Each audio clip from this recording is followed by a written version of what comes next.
So hello and welcome, my name is Vijay. बहुत बहुत स्वागत फोर्थ पार्ट में। आई होप आप सभी लोगों ने वीडियो एक्सरसाइज के तीनों पार्ट देखे होंगे। अधिक जानकारी के लिए हमारे ऐप को ज़रूर डाउनलोड करिएगा, इसमें आपको सारी की सारी इन्फॉर्मेशन मिल जाती है। हमने ये देखने की कोशिश करी थी कि उस टाइम पीरियड के अंदर महाभारत में जो हिस्टोरियंस थे उनको जितने भी रिकॉर्ड्स मिले थे वो अलग अलग भाषाओं के अंदर देखने को मिला था। तो उस टाइम पीरियड पे ज़्यादातर ऐसा बोला जाता था कि यही लैंग्वेज जो है सबसे ज़्यादा हमें एविडेंस के रूप में मिली। पाली, तमिल, तेलुगु, संस्कृत और प्राकृत लैंग्वेज जो एविडेंस के रूप में हिस्टोरियंस को मिलते हैं। अब ऐसा कहा जाता है कि उस टाइम पीरियड जिस समय महाभारत जैसी घटना हुई होगी उस समय पे पुरोहित, पंडित और खास वर्ण व्यवस्था के लोग उस टाइम पीरियड पे विशिष्ट रूप से संस्कृत भाषा का इस्तेमाल करते आए होंगे।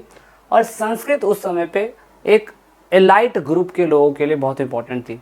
एग्जाम्पल के लिए जब इंडिया के अंदर उस टाइम पीरियड पे ब्रिटिशर्स आए होंगे इंडिया के अंदर, तो आप नोटिस करोगे कि कहीं ना कहीं इंग्लिश बोलना बहुत ज़्यादा एक अलग से खासा लोगों का एक पहचान मानी जाती थी। तो उस समय महाभारत के भी टाइम पीरियड पे आप कह सकते हैं कि लोग जो संस्कृत बोलते होंगे वो बड़े ही इंपॉर्टेंट पर्सन माने जाते होंगे। लैंग्वेज और कंटेंट की हम बात करें तो लैंग्वेज के बारे में मैंने आपको बताया कि ज़्यादातर लोग संस्कृत भाषा बोलते थे। और अगर कंटेंट की हम लोग बात करें तो कंटेंट उस टाइम पीरियड पे संस्कृत लैंग्वेज में हमें वेदों और प्रशस्ति के रूप में मिले थे। वेद ज़्यादातर संस्कृत में लिखे गए थे और ज़्यादातर जो भी हमें पिलर्स प्रशस्ति मिली है वो भी मोस्टली संस्कृत में मिली है। बाद में जाके हमें पाली भाषा में, प्राकृत भाषा में 100-150 सालों के अंदर अगर जब भाषा चेंज होती है तो हमें देखने को मिली होगी। लेकिन दोस्तों सबसे ज़्यादा इंपॉर्टेंट जो इसके अंदर बता रखा है वो सामग्री के बारे में बताया हुआ है।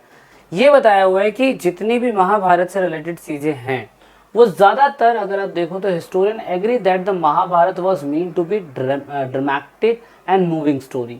महाभारत असल में एक नाटकीय कथन हो सकता है या स्टोरी हो सकती है नाटकीय रूप पे, क्योंकि ऐसे ऐसे इंसिडेंट इसमें देखने को हमें मिलते हैं जो ब्राह्मण या उस टाइम पीरियड पे जो हिस्टोरियंस थे वो भी कंफ्यूज हो रहे होंगे, क्योंकि उन्होंने जितना भी आप देखोगे जितनी भी सामग्री उन लोगों ने इकट्ठा करी तो उन्होंने बताया कि ज़्यादातर उसके अंदर हमें जो भी चीज़ें मिली सेक्शंस के रूप में मिली और ज़्यादातर चीज़ें हमें डायडेक्टिक्स रूप यानी कि उपदेशात्मक रूप में मिली। उपदेशात्मक के अंदर अगर आप देखो तो ज़्यादातर कंटेंट जो है वो प्रिस्क्रिप्शंस बेस्ड है, मतलब एक उपदेश देते हुए समझाने की कोशिश करी गई है जिसमें उस समय की सामाजिक व्यवस्था को दर्शाया गया है। और सेक्शंस के अंदर ज़्यादातर स्टोरी को दिखाने की कोशिश करी गई है। एग्जाम्पल के लिए हमें एनसीईआरटी के अंदर ये पुस्तक के अंदर ये प्रिंट मिलता है जिसमें श्री कृष्ण अर्जुन को उपदेश देते हुए महाभारत का सबसे महत्वपूर्ण उपदेशात्मक यानी कि डायडेक्टिक्स भगवत गीता है जो कुरुक्षेत्र की युद्ध भूमि में श्री कृष्ण जी अर्जुन को उपदेश देते हैं।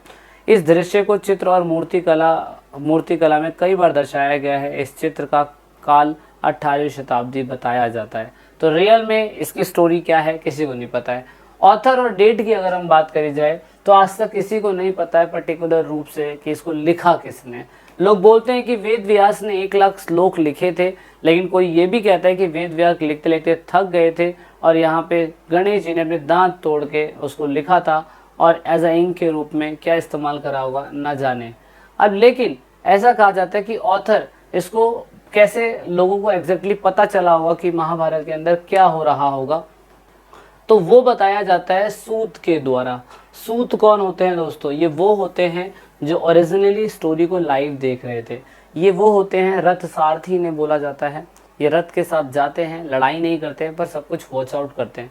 जब सब कुछ वॉच आउट करके ये लोगों के बीच में आते हैं तो ये आख्यान की तरह चीज़ों को बताते हैं, ऐसा हुआ था, वैसा हुआ था, वैसा हुआ था। अब ये उपदेशात्मक रूप से बता सकते हैं या आख्यान के रूप में भी बता सकते हैं। तो ये बेसिक चीज़ें जो हमें देखने को मिलती है वो जैसे मैंने बताया कि रथ सारथी के द्वारा ये सारी चीज़ें हमें देखने को मिलती है।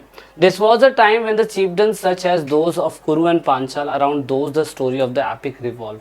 बताया जाता है कि जिस समय पे हमें 16 महाजनपद मिलते हैं और जिस जनपद के बारे में महाभारत में मेंशन करा गया है कुरु और पांचाल के बारे में, वो उस टाइम पीरियड पे भी ये महाजनपद हमें देखने को मिलते हैं। तो थोड़ा बहुत ये इससे रेलेवेंस हो सकता है, ठीक है।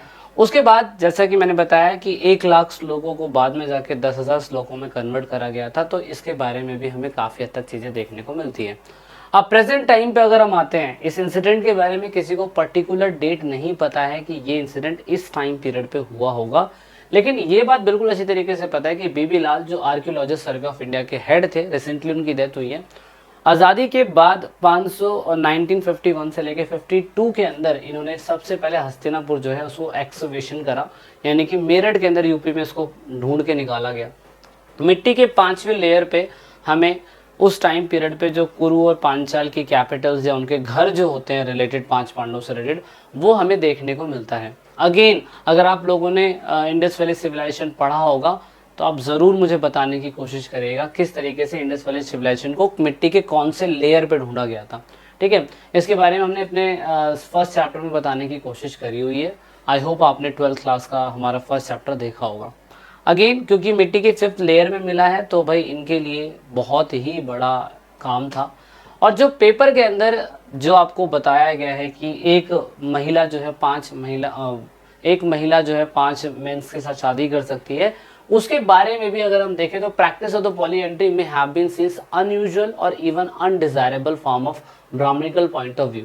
एनसीईआरटी बताती है कि 8 तरीके के विवाह को एक्सेप्ट करती है ब्राह्मणिकल व्यूज, मतलब जो ब्राह्मण लोग हैं वो इसको एक्सेप्ट करते हैं, लेकिन असल में वो साथ साथ जो हिस्टोरियंस हैं वो इस चीज़ को बताने की ये भी कोशिश करते हैं कि ये सही मायने में अमानवीय हो सकता है, अवांछनीय हो सकता है और ये एक्सेप्टेबल नहीं है समाज में किसी प्रकार से।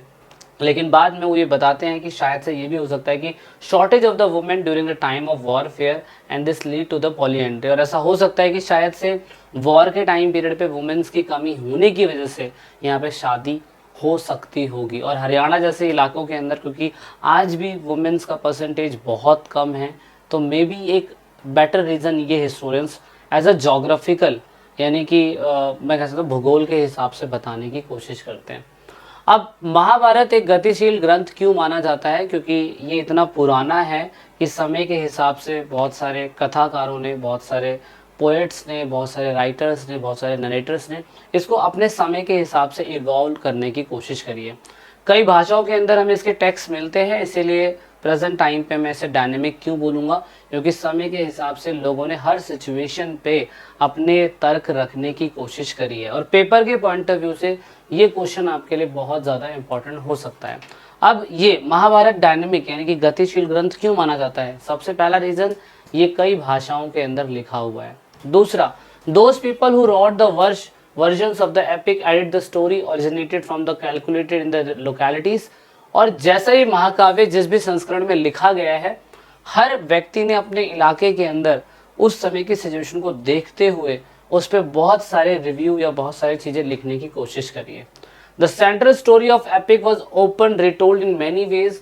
और जो मेन इस महाकाव्य का केंद्र बिंदु है, दो भाइयों के बीच में लड़ाई, उसको कई और पहलू से भी लोगों ने देखने की कोशिश करी है, जो हमें अलग अलग जगहों में देखने को मिलती है। जैसे पेंटिंग्स में देखने को मिलती है, मूर्तियों में देखने को मिलती है, लोगों की कविताओं में हमें अलग अलग तरीके से इनके व्यू देखने को मिलते हैं। कहीं पे कर्ण को अच्छा दिखाने की कोशिश करी गई है, कहीं पे बुरा दिखाने की कोशिश करी गई है। कहीं पे श्री कृष्ण जी जो अर्जुन को उपदेश दे रहे हैं, उस टाइम पीरियड पे उन्होंने किस तरीके से छल करा, तो ये चीज़ें भी लोगों ने नोटिस करी है। तो इस हिसाब से ये डायनेमिक टेक्स्ट हो सकता है। आपकी क्या राय है कमेंट में ज़रूर बताने की कोशिश करिएगा। अधिक जानकारी के लिए आप हमारे साथ ईपी फैमिली के साथ जुड़ सकते हैं। और अगर आपने हमारा ऐप अभी तक डाउनलोड नहीं करा है तो ऐप ज़रूर जाके डाउनलोड करिएगा। वीडियो के डिस्क्रिप्शन में हमने अपना ऐप दे रखा है लिंक, और अगर आपको वहाँ से भी ना मिले तो आप यहाँ से स्कैन कर सकते हैं आसानी से। ठीक है, तो आई होप दैट ये चैप्टर महाभारत से रिलेटेड जो सबसे टफ चैप्टर है वो आपको समझ में आया होगा। ठीक है, जय हिंद, जय भारत, वंदे मातरम। वीडियो अच्छी लगी तो लाइक से सब्सक्राइब।